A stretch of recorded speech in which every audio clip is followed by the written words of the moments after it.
आपके भले के लिए बोल रहा हूं। मेरी बात आपको कितनी समझ में आती है, लेकिन एक काम जरूर करिएगा। जब किसी दोस्त के कहने से आप शराब पी सकते हैं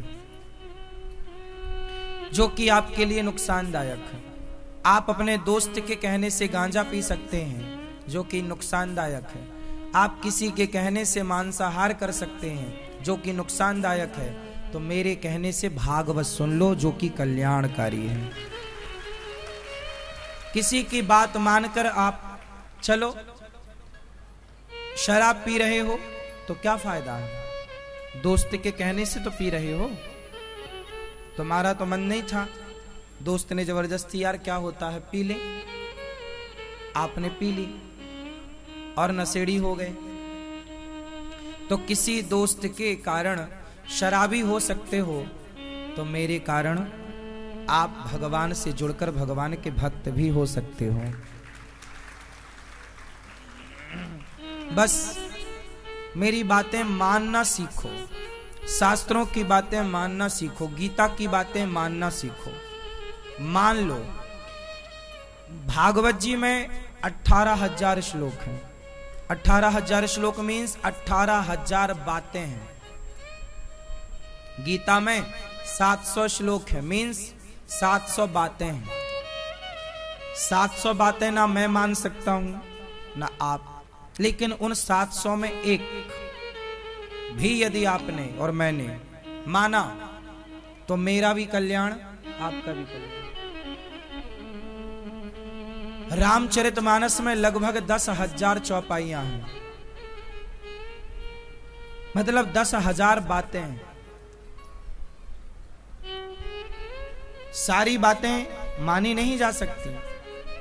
इस धरती में भगवान के सिवा कोई नहीं है जो धर्म की सारी बातों को फॉलो कर सके। राम ने सब कुछ मान के बताया, करके दिखाया, राह पर चलकर दिखाया। मैं सांसारिक प्राणी हूं ना, पापी, पूरी नहीं मान सकता, पूरी राह पर 100% खरा नहीं उतर सकता, लेकिन कॉन्फिडेंस इस बात का है, आपको भी होना चाहिए, मुझे भी है, कि हम गीता की सारी बातें ना माने, एक तो माने।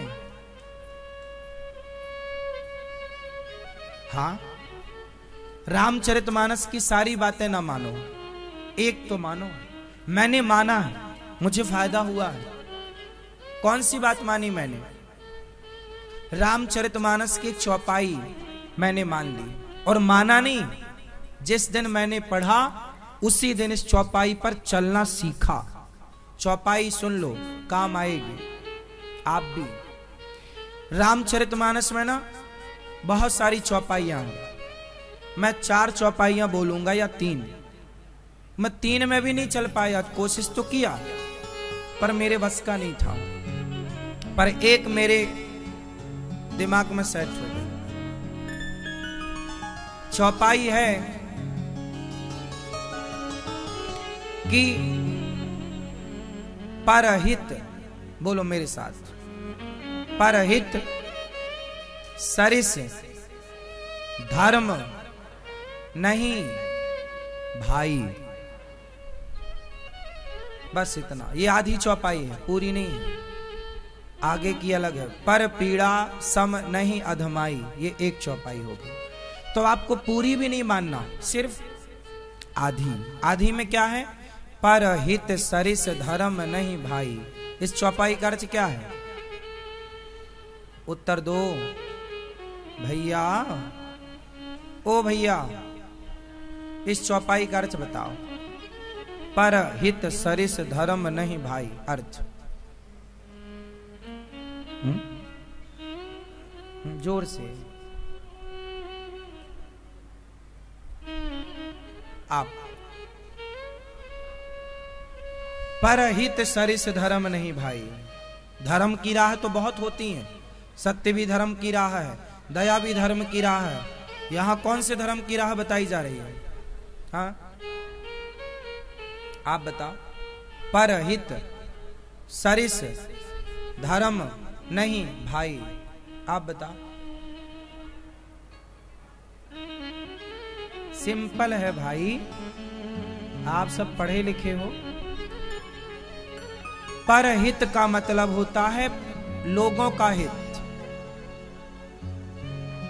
जैसे पर पुरुष होता है, पर स्त्री होती है।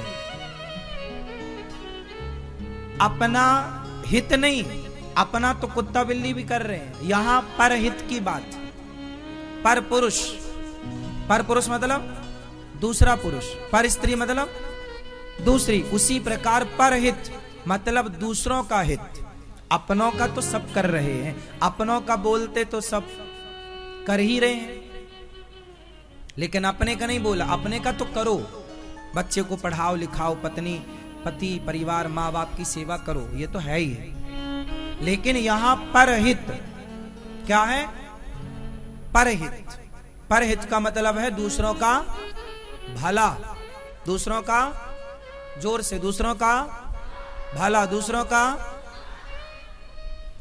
परहित सरिस धर्म नहीं भाई, मतलब दूसरों का भला करने से बड़ा कोई धर्म नहीं है। मैंने पूरी रामचरितमानस में केवल इस चौपाई को सुना, पढ़ा और इसी राह पर चल पड़ा।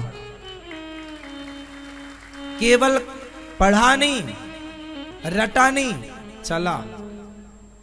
तो मैंने केवल एक बात मानी रामचरितमानस की, यही पुराणों की बात, परोपकाराय सताम विभूतया। इसी चौपाई का अर्थ, चाहे गीता पढ़ो, उपनिषद पढ़ो, वेद पढ़ो, वेद कहते हैं। अब वेद, इसी चौपाई का अर्थ, वेद का वाक्य है सेवा ही परमो धर्मः, सेवा ही परमो धर्मः। इसी का अर्थ है परहित सरिस धर्म नहीं भाई। मतलब वही बात वेद कह रहे हैं, वही बात पुराण कह रहे हैं, वही बात रामचरितमानस कह रही है।